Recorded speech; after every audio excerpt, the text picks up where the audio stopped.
आप सबको मेरा नमस्कार।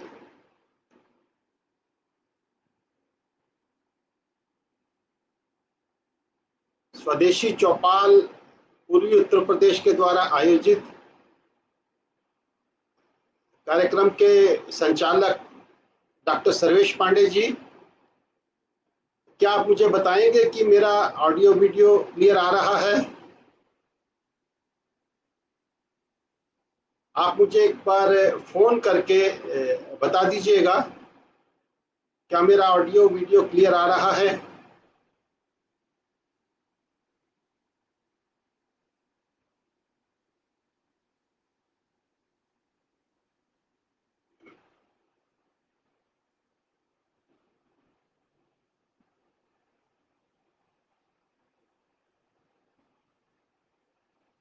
सर्वेश जी,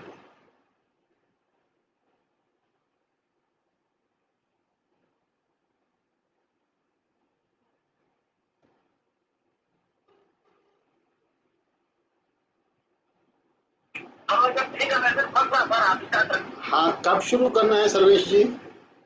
आप शुरू कर दीजिए। ठीक है, धन्यवाद। स्वदेशी चौपाल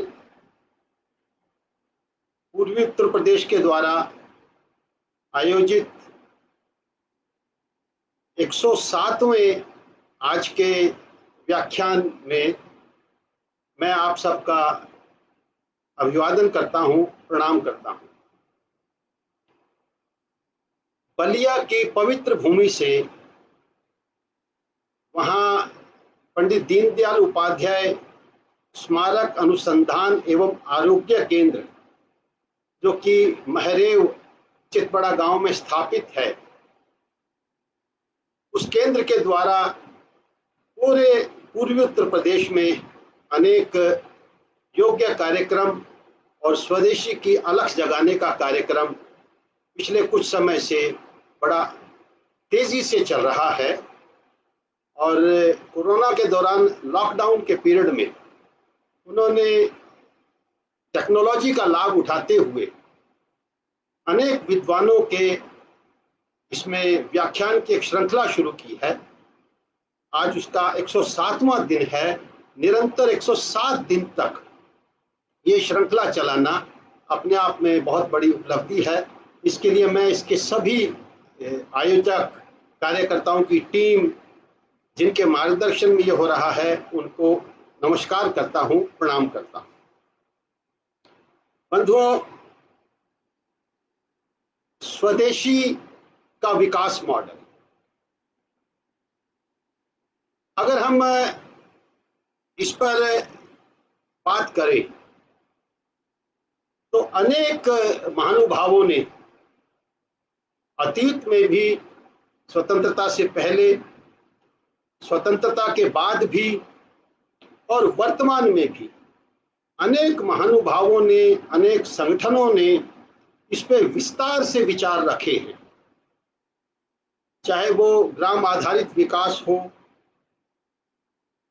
चाहे वो अपनी ज़रूरत, अपनी परिस्थिति, अपनी कमजोरी, अपनी ताकत, अपनी आवश्यकताओं के आधार पर विकास का मॉडल हो, मैं आज उसमें कुछ और दृष्टिकोण से जोड़ते हुए अपनी बात रखूंगा।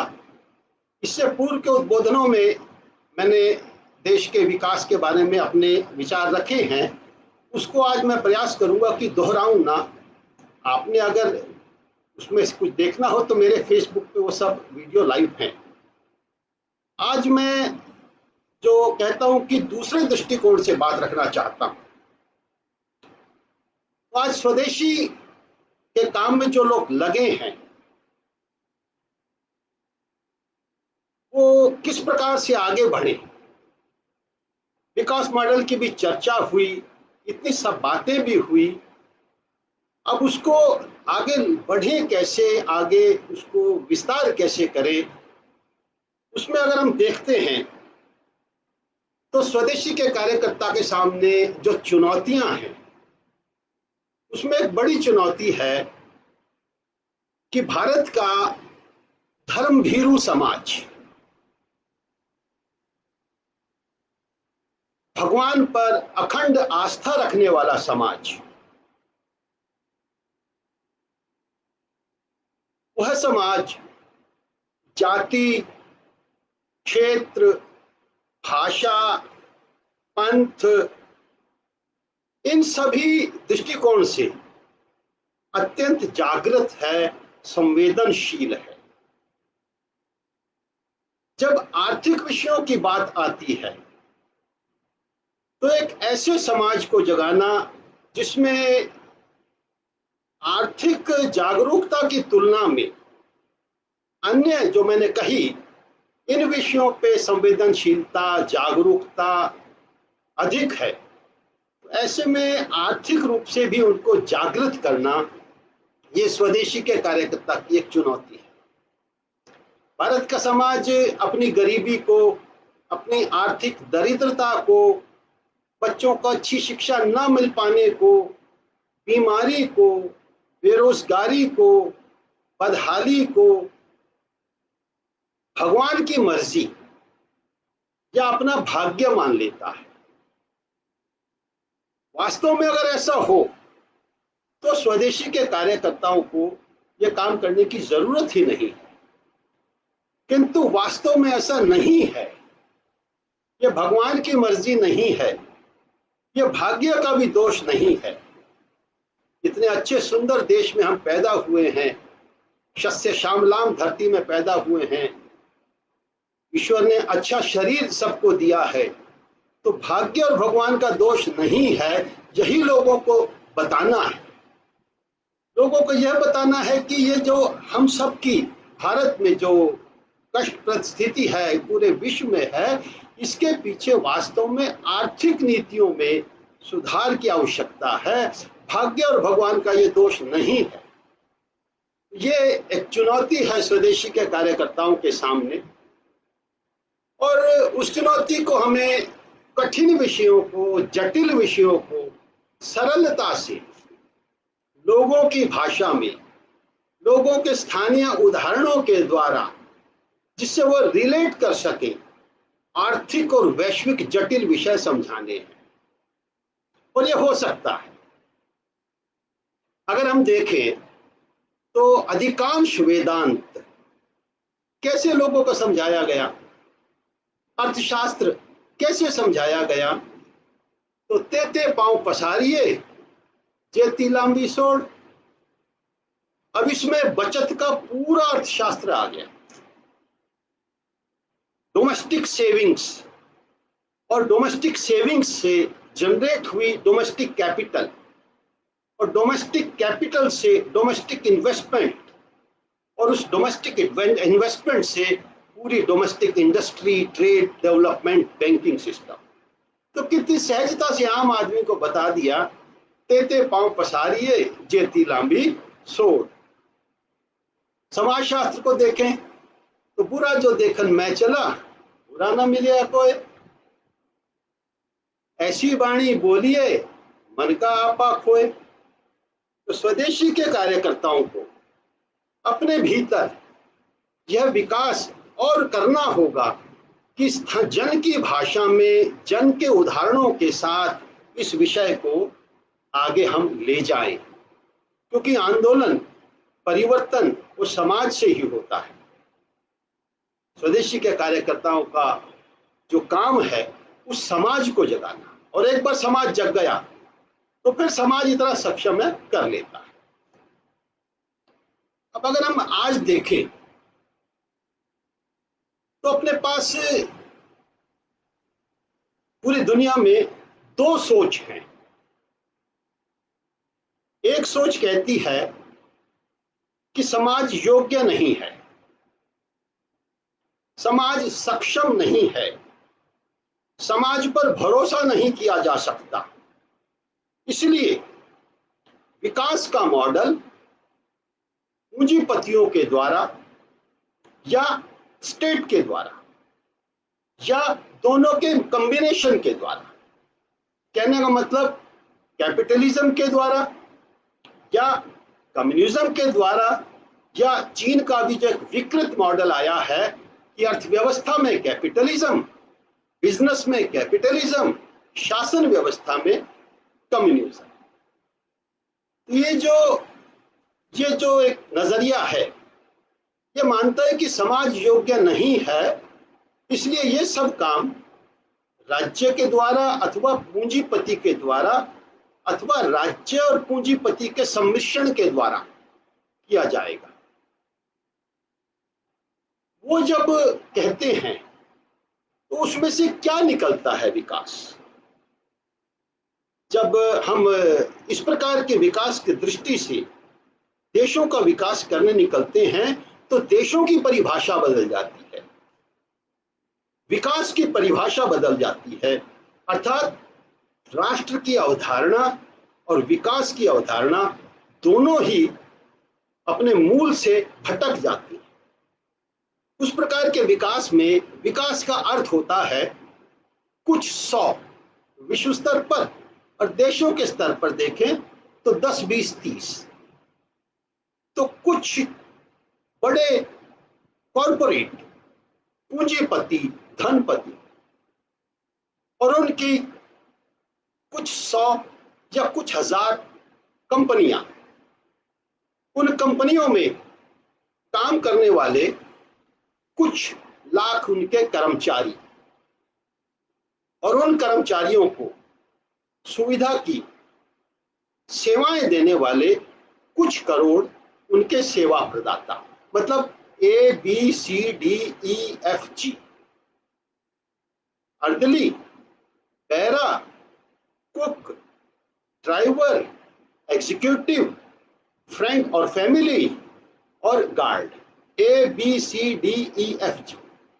तो ये कुल मिलाकर देश हो जाते हैं, और इनको जो सुविधाएं उपलब्ध करता है तंत्र, वो देश का संरचना हो जाती है, इंफ्रास्ट्रक्चर हो जाता है। बड़े बड़े हवाई अड्डे, उनकी फार्मूला ट्रैक, एक्सप्रेस, उनके dedicated freight courses, freight corridors, toll highways, shopping malls, 5 star schools, 5 star hospitals, IPL stadium, corporate rail, bullet train वगैरह वगैरह वगैरह, स्मार्ट सिटी।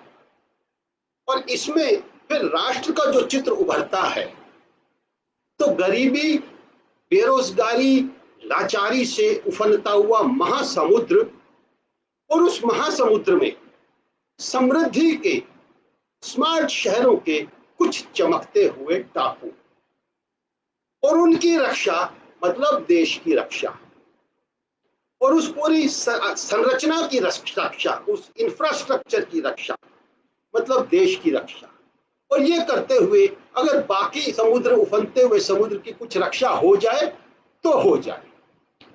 तो विकास का एक मॉडल, एक सोच विश्व में ये इस प्रकार की है कि दुनिया इस तरीके से चलाई जाएगी जिसमें समाज पर भरोसा नहीं किया जाएगा, और सब काम पूंजीपति या राज्य अथवा पूंजीपति और राज्य का सम्मिश्रण ये करेंगे। और उसका फिर अंतिम परिणाम क्या होता है? 80 करोड़ बनाम 80 अरब। आज हमारे पास अगर भारत का चित्र देखें तो आज 80 करोड़ लोग इस स्थिति में हैं कि अगर उनको जीवित रखना है तो मुफ्त राशन देना पड़ेगा। और उसी भारत में एक व्यक्ति लॉकडाउन के पीरियड में जब लोगों के रोजगार जा रहे हैं, वो छठे अमीर से होता हुआ इस वक्त दुनिया का चौथा सबसे बड़ा अमीर बन गया है, और उनकी दौलत हो गई है 80.6 अरब डॉलर। तो इस सोच से यह निकलता है निचोड़ में 80 करोड़ बनाम 80 अरब। यह विकास का मॉडल एक कहता है। दूसरा, जिसका स्वदेशी जागरण मंच पैरोकार है, पहला वाला विकास का मॉडल, उसका अगर हम घोष वाक्य देखें, वो कहता है कि पृथ्वी पर जो विकास का मॉडल चलेगा, अगर उसको एक पंक्ति में कहें तो वो कहता है सर्वाइवल ऑफ द फिटेस्ट। दुनिया में जो ताकतवर होगा वही जिएगा, और समूची रचना, समूचा इंफ्रास्ट्रक्चर उसको सुख देने के लिए खड़ा किया जाएगा। स्वदेशी जागरण मंच का यह मानना है कि यह शोषण पे आधारित है, इसलिए साइंटिफिक नहीं है। और जो चीज साइंटिफिक नहीं होती, तर्क सम्मत नहीं होती, सही तथ्यों से समर्थित नहीं होती, वो अपने आप गिरती है। ये प्रकृति का भी नियम है। तो इसलिए ये ज्यादा समय चल नहीं पाएगा। चलेगा तो वही जो सस्टेनेबल होगा, जो इंक्लूसिव होगा, जो शेयर्ड प्रॉस्पेरिटी वाला होगा, और वो होगा सर्वाइवल ऑफ द वीकेस्ट। तो दुनिया इस तरीके से चलाई जाएगी जिसमें समूची व्यवस्थाओं को, व्यक्ति जीवन, समाज जीवन, राष्ट्र जीवन, विश्व जीवन, प्रकृति, समूची व्यवस्थाओं को इस प्रकार से कुशलता से गढ़ा जाएगा कि इसमें सबसे कमजोर भी जिएगा, और न केवल मनुष्य जिएगा, चराचर जगत के जीव भी जिएंगे। मां के गर्भ में आने से लेकर अपनी गति को प्राप्त करने तक जीवन के सभी सुख योग्यता अनुसार कम ज्यादा मात्रा हो सकती है, उसको भोगते हुए अपनी गति को प्राप्त करेंगे। ऐसी व्यवस्था सुनिश्चित की जाएगी, और न केवल जीव मनुष्य अपितु चराचर जगत की समस्त वनस्पति, उसके साथ भी सामंजस्य का व्यवहार करते हुए संरचनाओं को खड़ा किया जाएगा। वैश्विक फाइनेंशियल ऑर्डर को, वैश्विक ऑर्डर को गढ़ा जाएगा। उसमें यह माना जाता है समाज पर भरोसा करो। समाज हर जगह है, समाज अपनी परिस्थितियों का सबसे बड़ा विशेषज्ञ है। दिल्ली के नीति आयोग में ऑफिसर बैठे हैं, हम मानते हैं विशेषज्ञ है, लेकिन यह तय है कि उनसे बड़ा विशेषज्ञ समाज अपनी परिस्थितियों का खुद है। वो मॉडल मानता है आगे समाज, पीछे सरकार, सहयोगी की भूमिका में विकास तभी होगा। और उसमें से जो कल्पना है हमारी, तो कुछ समृद्धि के चमकते हुए टापू और दूसरी तरफ बेरोजगारी का उफनता हुआ महासमुद्र, बजाय उसके देश के 6.5 लाख गांव, वो समृद्धि के टापू, वहां खिलखिलाती हुई बहनें, वहां किलकारी मारते हुए बच्चे, वहां हंसी ठट्टा करते हुए नौजवान, वहां आनंद से बैठे हुए बुजुर्ग, वहां की खेत खलिहान, ग्राम आधारित उद्योग, वो फलते फूलते।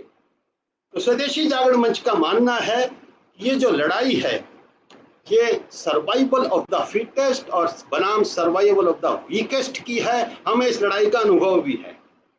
रावण ने यही घोष किया था, सबसे ताकतवर जिएगा। राम ने कहा था नहीं, ऐसी व्यवस्था सुनिश्चित करूंगा सबसे कमजोर भी जिएगा। जरासंध, कंस, दुर्योधन ने भी यही कहा। योगीराज कृष्ण ने कहा। ईस्ट इंडिया कंपनी ने हुंकार भरी तो महात्मा गांधी ने कहा नहीं। बाद में अगर हम देखें तो दत्तोपंत ठेंगड़ी जी ने, दीनदयाल जी ने यही कहा कि हम इस व्यवस्था को खड़ी करके दम लेंगे जिसमें सबसे कमजोर भी जिएगा। अतीत का अनुभव, हमारा अनुभव बताता है हम हर बार जीते, तो एक बार फिर तामसिक शक्तियों ने सिर उठाया है, स्वदेशी का कार्यकर्ता फिर खड़ा हो गया है। उसी श्रृंखला का प्रतीक है स्वदेशी कार्यकर्ता। राम, कृष्ण, महात्मा गांधी, दीनदयाल उपाध्याय, दत्तोपंत ठेंगड़ी, उसी श्रृंखला का कार्यकर्ता स्वदेशी का आज फिर खड़ा हो गया है।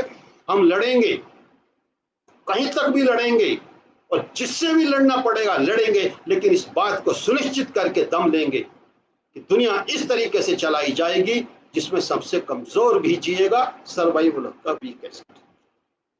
मित्रों, अब ये सवाल आता है कि ये स्वदेशी का मॉडल है क्या? अगर हम 2 शब्दों में कहें तो उसमें हमारा पूरा अप्रोच आ जाती है। हमारा मॉडल है अनादि से अनंत का। इसमें पूरा स्वदेशी की पूरी अवधारणा आ जाती है। मतलब जब हम जन्म लेते हैं तो हमें बहुत सारी चीजें विरासत में मिलती हैं।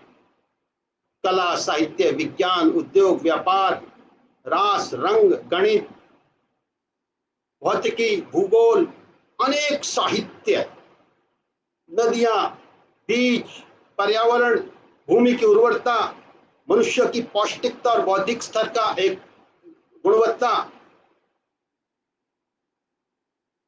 परंपराएं, उत्सव, खेल, त्योहार। तो हम अपना जीवन ऐसे जिए कि अगली पीढ़ी को ये सभी चीजें और अधिक समृद्ध करके देके जाएं। वास्तव में अगर इस विकास के मॉडल के फलस्वरूप हम देखें तो हमारी अपनी पीढ़ी में ही हमें जो नदी का जो शुद्ध जल मिला, जैसी शुद्ध वायु मिली, जितने पुष्ट बीज मिले, जितनी उर्वर भूमि मिली, जितने नैतिक मूल्य मिले, जैसी मर्यादाएं मिली, जैसी परंपराएं मिली, क्या हम उसको और अधिक समृद्ध करके दे रहे हैं या विकृत करके दे रहे हैं? ये हमें सोचना है। तो हमारा विकास का मॉडल है अनादि से अनंत, अर्थात जो हमें मिला उसे और अधिक समृद्ध करके अगली पीढ़ी को हम सौंप के जाएं, और यही अक्षय विकास है। अनंत काल तक आधुनिकता क्या है? आधुनिकता पे बहुत बहस चल रही है कि हमें आधुनिक बनना है। आधुनिक का मतलब ये है अपने को जो विरासत में मिला उन परंपराओं को काल जनित दोष उसके दूर करते हुए और उसको और अधिक समृद्ध करते हुए अगली पीढ़ी को सौंपना। आधुनिकता का मतलब ये नहीं समूची विरासत को तिरस्कृत करें, हर मोड़ पे उसे अपमानित करें और हम कुछ नया दे देंगे, तो ये संभव ही नहीं है। आधुनिकता का मतलब है परंपरा का क्रमिक विकास। इसमें अगर हम आगे बढ़ते हैं तो कोई हमसे पूछता है कि स्वदेशी क्या है। मैं आपसे प्रश्न पूछता हूं और ये पूछने के बाद मैं 5 सेकंड रुकूंगा, आप अपने मन में सोचिएगा स्वदेशी क्या है। स्वदेशी आप मन में सोचिए कि जो केरल वाले को भी स्वीकार हो, जो कश्मीर वाले को भी स्वीकार हो, जो गुजरात वाले को भी स्वीकार हो, जो उड़ीसा वाले को भी स्वीकार हो, ऐसा सर्व स्वीकार्य स्वदेशी की एक पंक्ति की परिभाषा क्या है, आप मन में सोच लीजिए। 5 सेकंड रुककर मैं अपने मन का भाव आपको बताऊंगा। यदि आपके मन में वो भाव ठीक लगे तो मैं मानूंगा कि हाँ, ये मेरी स्वदेशी की परिभाषा सही है। आप मन में सोचिएगा।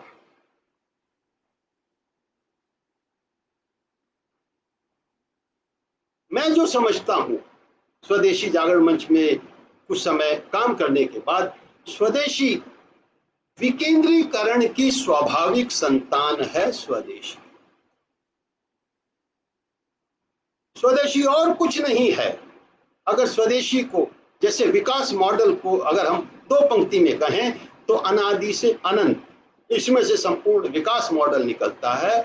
इसी प्रकार अगर स्वदेशी की जो मैं अपना जितनी भी मेरी अल्प बुद्धि है उसके आधार पर सोचता हूं तो विकेंद्रीकरण की स्वाभाविक संतान स्वदेशी is the natural outcome of decentralization. विकेंद्रीकरण का स्वाभाविक परिणाम है स्वदेशी। अब यह विकेंद्रीकरण क्या है? तो विकेंद्रीकरण अर्थात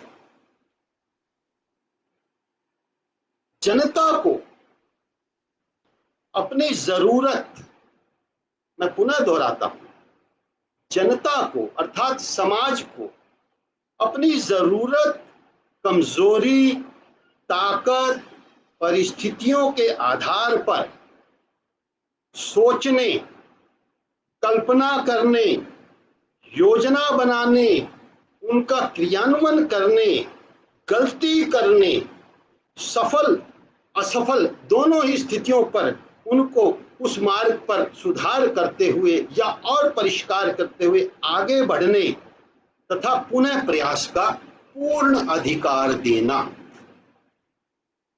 जैसे मैंने शुरू में कहा कि सबसे बड़ा अपनी परिस्थितियों का विशेषज्ञ समाज है।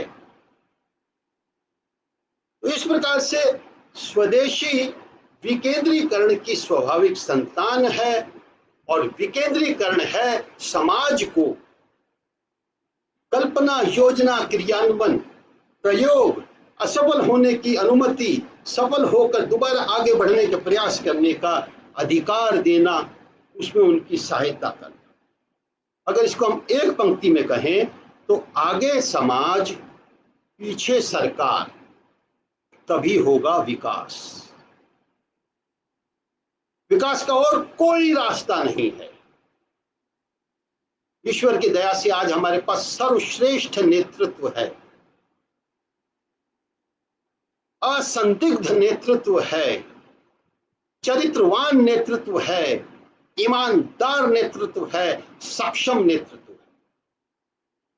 यह नेतृत्व आगे समाज और सहयोगी की भूमिका में सरकार, तो बहुत जल्दी हम भारत को एक न केवल उन्नति के मार्ग पे ले जा सकते हैं, बल्कि विश्व को भी हम एक रास्ता दिखा सकते हैं।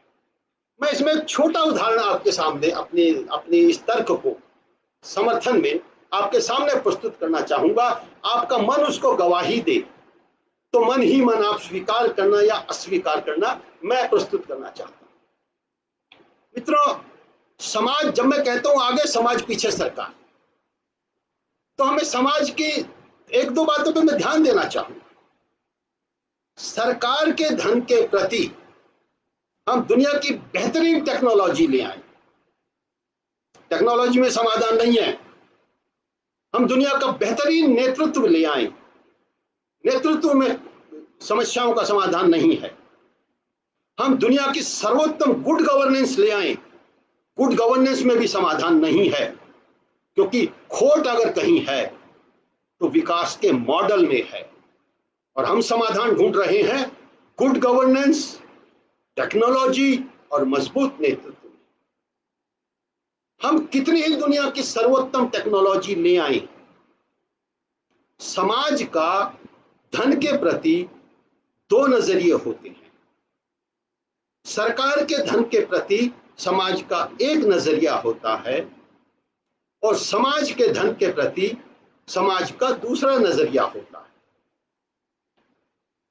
किसी समाज का अगर कोई व्यक्ति, मैं क्षमा के साथ ये बात कह रहा हूं, लेकिन मैं जिस समाज के सामने बोल रहा हूं उसको आने वाले समय में भारत की ओपिनियन मेकिंग क्लास बनना है, लोगों के लोकमत परिष्कार करने वाला वर्ग बनना है, उसके सामने विषय आना चाहिए। इसलिए मैं ये साहस करके विषय रख रहा हूं। समाज का धन के प्रति भिन्न भिन्न नजरिया होता है, सरकार के धन के प्रति समाज का अलग नजरिया होता है और समाज के धन के प्रति उसका अलग नजरिया होता है। जैसे अगर हमारे ही समाज का, मान लीजिए किसी समाज से मैं आता हूं और मेरे समाज का कोई व्यक्ति इस ऐसे पद पे हो जाता है जहां पर उसके पास कुछ वित्तीय शक्तियां, कुछ राजनीतिक शक्तियां, कुछ प्रशासनिक शक्तियां आती हैं और वो मेरे क्षेत्र के लिए कोई प्रोजेक्ट लाता है कि चलो भाई कम्युनिटी सेंटर बनाना है, और उसके लिए 5 करोड़ या 10 करोड़ का बजट मंजूर होता है और क्षेत्र में कम्युनिटी सेंटर बनेगा, समाज के सभी लोगों के, सभी वर्गों के लिए होगा, सभी जातियों, सभी पंथ के लिए होगा वो। और उसमें यदि ठेकेदार, अफसर, राजनेता थोड़ा बहुत कुछ कर लेते हैं ऊपर नीचे, तो समाज में उतनी तीव्रता या उतना तीखापन या उसके प्रति उतना असम्मान का भाव अथवा उसका हुक्का पानी बंद, रोटी बेटी का बहिष्कार, वो भाव नहीं आता। मान के चलते हैं भाई ठीक है चलो। लेकिन उसी समाज में, जिस समाज से मान लीजिए कोई व्यक्ति आता है, उस समाज की कोई धर्मशाला बननी है, तो उधर वो कम्युनिटी सेंटर बना सरकार का, उसका उद्देश्य भी वही है, लोगों को सामूहिक एकत्रीकरण के समय सुविधाएं देना। दूसरी तरफ समाज की धर्मशाला बनती है, तो जितनी लागत में वो कम्युनिटी सेंटर बनता है, मेरा दावा है अगर वो 100 रुपए में बनती है तो निश्चित रूप से 75 रुपए में उससे बेहतर गुणवत्ता की धर्मशाला उससे अधिक आयु तक चलने वाली धर्मशाला वो 75 रुपए में बन जाएगी। उसमें समाज सहयोग भी देगा, उसमें 1 रुपया खाने को भी पाप समझा जाएगा। और अगर किसी ने घपला कर दिया तो उसके घर कोई जाएगा नहीं, उसके कोई रिश्ता नहीं करेगा, उससे कोई सामाजिक व्यवहार नहीं रखेगा। और उस समाज के जितने व्यक्ति आर्किटेक्ट होंगे, स्टील के सप्लायर होंगे, सीमेंट के सप्लायर होंगे, वो सभी कहेंगे कि मैं समाज के लिए मुनाफा नहीं लूंगा, मैं बिना मुनाफे के सीमेंट दूंगा, मैं बिना मुनाफे के स्टील दूंगा। और बाद में भी जब वो धर्मशाला का रखरखाव होगा, सामाजिक उत्सव होंगे, तो कम्युनिटी सेंटर की तुलना में अगर आप देखेंगे तो वो अंतर आप अनुभव कर सकेंगे। कहने का मतलब समाज के इस दृष्टिकोण को हमें सरकारी धन के प्रति और समाज के धन के प्रति और चीजों को लागू करते समय उसकी विशेषज्ञता, जो मैंने कहा कि समाज सबसे बड़ा विशेषज्ञ होता है, तो ऐसे करके हम देखते हैं। तो समाज की इस दृष्टि को पहचानना होगा, इस भाव को पहचानना होगा। नीति आयोग को तो बस छोटा सा काम करना है। नीति आयोग के सीईओ अमिताभ कांत जी, उपाध्यक्ष राजीव कुमार जी किसी दिन गुरुद्वारा बंगला साहब के सामने या कनॉट प्लेस के हनुमान मंदिर के सामने एक टाट पट्टी बिछाकर 1 घंटे के लिए बैठ जाएं और वहां आते जाते लोगों को देखें कैसे वो गरीबों को रोटी खिला रहे हैं, कैसे वो कुष्ठ रोगियों को चुपचाप पैसा दे रहे हैं, कैसे वो हनुमान जी की पेटी में, बंगला साहब जी की, गुरुद्वारा साहब जी की पेटी में मुट्ठी भींच के दान दे रहे हैं। अगर नीति आयोग के लोग समाज को देखें, समाज की इसी भावना को हमें पकड़ना है। अभी कोरोना में जो पैदल श्रमिक गए, समाज ने बहुत मदद की, तो हमें क्या करना है? नीति आयोग को उस भावना को IICC IICC करना है। ये परेशान हो रहे हैं कि मैं अमेरिका जाऊंगा, मैं स्विट्जरलैंड के दावोस में वर्ल्ड इकोनॉमिक फोरम की मीटिंग में जाऊंगा, मैं वहां UN की मीटिंग में जाऊंगा, और वहां कुछ जरूरत नहीं है। समाज की इस भावना को पकड़ना है और उसको IICC करना है। अब ये IICC क्या है? उस भावना को आइडेंटिफाई करना है, उसको इंस्टीट्यूशनलाइज करना है, उसको वैधानिक मान्यताएं दिलवानी है, कॉन्स्टिट्यूशनलाइज करना है, और उसको राष्ट्र निर्माण में चैनलाइज करना है। तो ये जो सागे समाज पीछे सरकार, तो हमें समाज की, भारतीय समाज की, उसकी परंपराओं में जो दिया है, करुणा, दान, अहिंसा, प्राणियों में सद्भाव, इस भावना को आइडेंटिफाई, इंस्टीट्यूशनलाइज, कॉन्स्टिट्यूशनलाइज और नेशन बिल्डिंग में चैनलाइज करना है। अगर हम देखें तो इस दिशा में जब हम आगे बढ़ते हैं तो जो अभी हमारा उपकरण इसका क्या हो, जो हमारा जो एक ढांचा है, प्रशासनिक ढांचा है,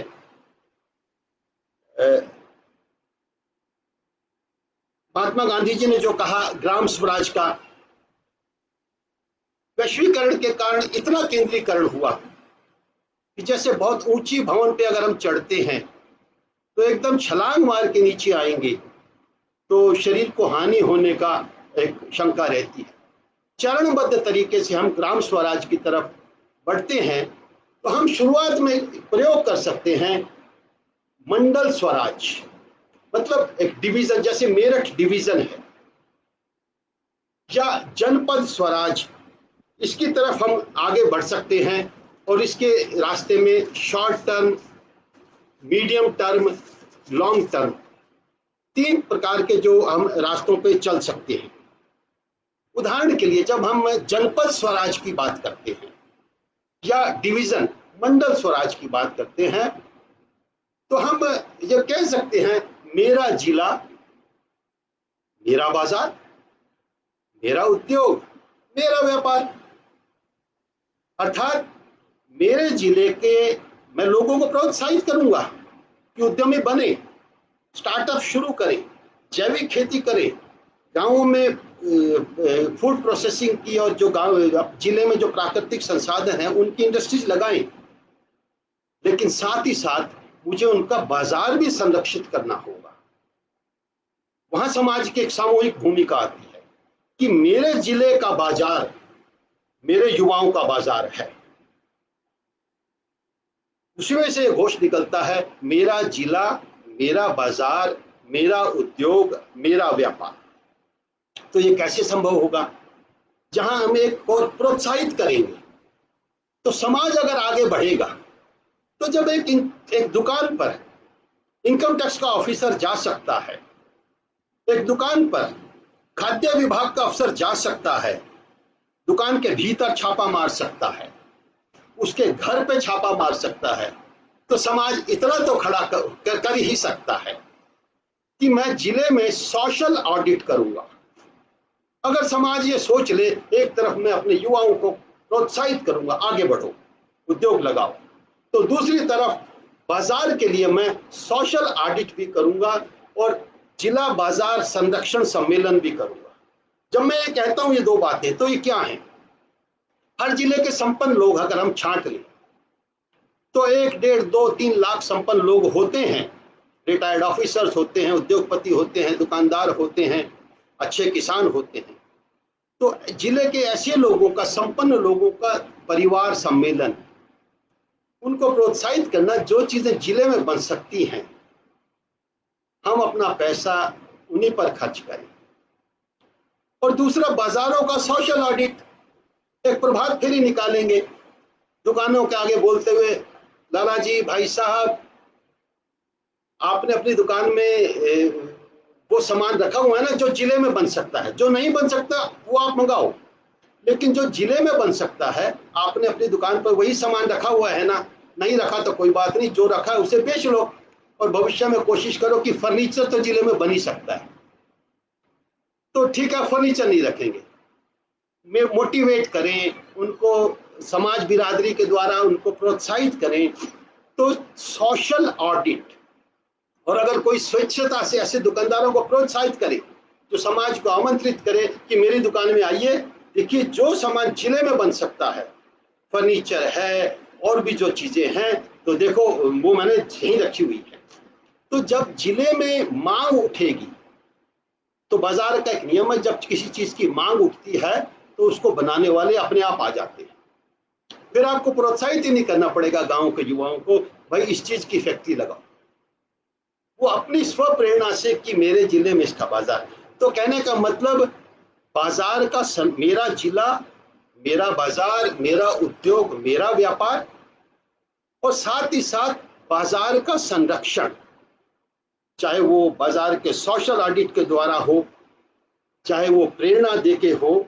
इस तरीकों से हम स्वदेशी के कार्यकर्ता आगे बढ़ सकते हैं, और इसके लिए हम जनपद नीति आयोग या डिवीजन नीति आयोग, इस पे आगे बढ़ सकते हैं।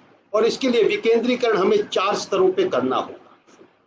जब हम कहते हैं स्वदेशी क्या है, तो स्वदेशी विकेंद्रीकरण का स्वाभाविक परिणाम है। तो विकेंद्रीकरण क्या है, तो लोगों के हाथ में सत्ता देना, ये विकेंद्रीकरण है। तो ये हमें 4 स्तरों पे करना होगा: राजनैतिक विकेंद्रीकरण, सत्ता और शासन का विकेंद्रीकरण, प्रशासन का विकेंद्रीकरण, और अर्थव्यवस्था का विकेंद्रीकरण। रास्ता यहीं से निकलेगा। हमारे लिए जो भविष्य के चैलेंज है, जिसे हम फ्यूचर चैलेंज कहते हैं, मेरा मानना है कि हमारे जो फ्यूचर चैलेंज हैं वो बेरोजगारी है, गरीबी है, बढ़ते अपराध है, बीमारी है, और इसका समाधान विकास का जो वर्तमान मॉडल है दुनिया में जो चल रहा है उससे नहीं निकलता। अमेरिका हमसे लगभग 8 गुना बड़ी अर्थव्यवस्था है, उसकी भूमि हमसे 3 गुना है, उसकी आबादी हमसे 4 गुना कम है, लेकिन वहां अपराध देखें, वहां जितनी जनता है उससे ज्यादा जनता के पास हथियार हैं, वहाँ कोरोना में 100 शहरों में दंगे होते हैं, 25 शहरों में कर्फ्यू लगते हैं। हमसे 8 गुनी बड़ी अर्थव्यवस्था, 4 गुना आबादी कम, वहाँ 3 करोड़ 81 लाख लोग बीपीएल हैं, 3 करोड़ लोग भूखे हैं। अभी पिछले हफ्ते ब्लूमबर्ग में रिपोर्ट छपी है, उनको पर्याप्त भोजन नहीं मिला। तो अमेरिका का या विकास का जो ये मार्ग है, इसके लिए हमें स्वदेशी जागरण मंच को, कार्यकर्ताओं को इस प्रकार से सरल भाषाओं में जनता के बीच में जाना होगा। हमें टैलेंट हंट करना होगा, हमें ऐसे लोग खोजने होंगे। स्वदेशी जागरण मंच दत्तोपंत जी ने जब बनाया तो उन्होंने 2 शब्द कहे थे। एक तो टैलेंट हंट, हमारे समाज में कमी नहीं है। मैं जिम्मेदारी से कह रहा हूं, हमारे समाज में और बल्कि हमारे संपर्क के ही लोगों में विश्व की सबसे बड़ा उच्च कोटि का मानव संसाधन है। लेकिन वो मानव संसाधन वो या तो अंडर यूज्ड है या मिस यूज्ड है। उसको हमें ऑप्टिमम यूज पर लगाना है और स्वदेशी का कार्यकर्ता ये काम कर सकता है। हमें टैलेंट हंट करना होगा। समाज को अनेक लोग पिछले कुछ वर्षों में अनेक ऐसे आयोजनों में ये मुझे व्यवहारिक रूप से समझ में आया कि स्वदेशी जागरण मंच के कार्यकर्ताओं से भी अधिक समझ, अधिक काम समाज में लोग अपनी पहल, अपनी प्रेरणा से कर रहे हैं। उनसे हमें समन्वय स्थापित करना है। हमसे ज्यादा उनके अध्ययन हैं, हमसे ज्यादा उनके परिश्रम हैं और अपने अपने मुद्दों पे वो लड़ रहे हैं। उनको हमें एकजुट करना पड़ेगा, उनके ज्ञान को हमें समझना पड़ेगा और जिसका मुद्दा, उसकी लड़ाई, उसकी अगुवाई। हमें एक ऐसी गोवर्धन की छतरी बनाना होगा जिसके नीचे सब आए।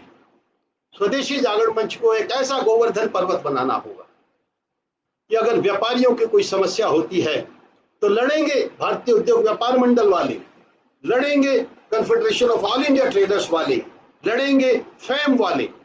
किसानों की लड़ाई है तो लड़ेगी किसान महापंचायत, लड़ेगी भारतीय किसान यूनियन टिकैत, लड़ेगा कृषक मुनेत्तम, लड़ेगा कर्नाटक रैयत संघ। और उनका सबका स्वदेशी जागरण में इतना विश्वास होगा कि जो अपने अपने टापू पे छोटी छोटी लड़ाइयां अपनी ताकत से लड़ रहे हैं, उनको एक सूत्र कर जाना। जहां कहीं उनको कमी पड़े तो दूसरे से मदद दिलवाना या स्वयं स्वदेशी जागरण मंच के द्वारा मदद होना। ऐसे करके हम समाज को एकजुट करें, एक सूत्र पिरोएं। सागर को हम अंजलि में समेटने निकले हैं। स्वदेशी का कार्यकर्ता का काम बहुत बड़ा है, वो सागर को अंजलि में समेटने निकला है। वो विश्व मानवता की रक्षा के लिए विश्व को दिशा देने निकला है। तो सागर को छोटा नहीं करना पड़ेगा, अपनी अंजलि को इतना विशाल करना पड़ेगा, इतना विशाल करना पड़ेगा कि सागर उसमें समा जाए। इन्हीं बातों के साथ अंत में मैं यही कहूंगा, दत्तोपंत जी ने इसीलिए इसको मंच का नाम दिया था। और स्वदेशी के कार्यकर्ता के गुण का जो मैंने अनुभव पाया है, अनुभव के आधार पर स्वदेशी जागरण मंच स्वतंत्रता के पहली बार, मैं दोबारा दोहराता हूं, आजादी मिलने के बाद पहली बार देश के 124 किसान संगठनों के 765 किसान नेताओं को, कोई देश का प्रांत ऐसा नहीं था जिसमें उसका कोई किसान संगठन ना हो, 2 दिन तक दिल्ली में एक साथ बैठाया था, एकजुट बैठाया था। वो स्वदेशी जागरण मंच छतरी बना था किसानों के मुद्दों की। 165 संगठनों के 900 किसान नेताओं को जो भ्रष्टाचार, देशी राजनीति, जनोन्मुखी विकास पर वर्षों से काम कर रहे थे, वो स्वदेशी जागरण मंच की गोवर्धन की छतरी में 2 दिन तक दिल्ली में एक साथ बैठे थे। 685 chartered accountant firms CA action committee on level playing field में स्वदेशी के गोवर्धन की छतरी के नीचे एक साथ बैठे थे पूरा दिन चार्टर्ड अकाउंटेंट्स।